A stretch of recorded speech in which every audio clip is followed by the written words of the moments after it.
When a storm bows to grace. In a quiet town, there lived an elderly woman named Grace, who had lost her husband many years ago and spent her days tending her garden and reading her Bible by the window.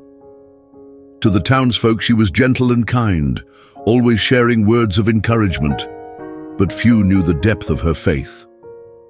One day, a young neighbor named Eli knocked on Grace's door. He was disillusioned, fresh out of college, and burdened by the weight of loss and confusion. Sensing his pain, Grace invited him in, handed him a cup of tea, and opened her worn Bible. She read softly, "Come to me, all you who are weary and burdened, and I will give you rest." Matthew 11:28. Eli's eyes filled with tears.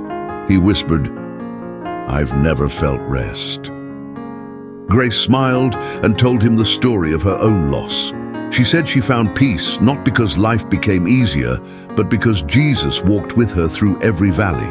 She clung to his promises, especially this one. "For I know the plans I have for you, plans to give you hope and a future." Jeremiah 29:11. In the months that followed, Eli returned often, growing in faith. When Grace passed away peacefully one spring morning, the whole town grieved, but they also celebrated.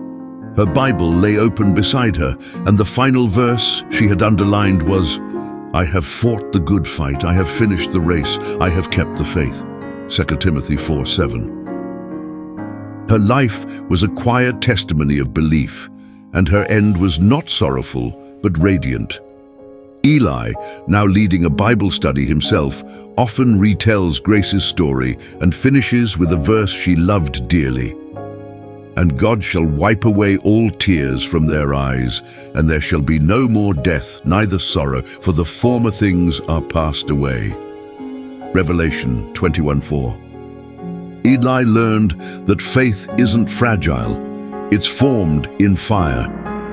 Grace didn't live a life free of sorrow, but she stayed anchored in her belief that God was near. Eli sees in her a faith that wasn't naive, it was seasoned and tested. This teaches him that faith isn't just for peaceful moments, it's especially vital in storms. Finding God in Me, dedicated to bringing people closer to God.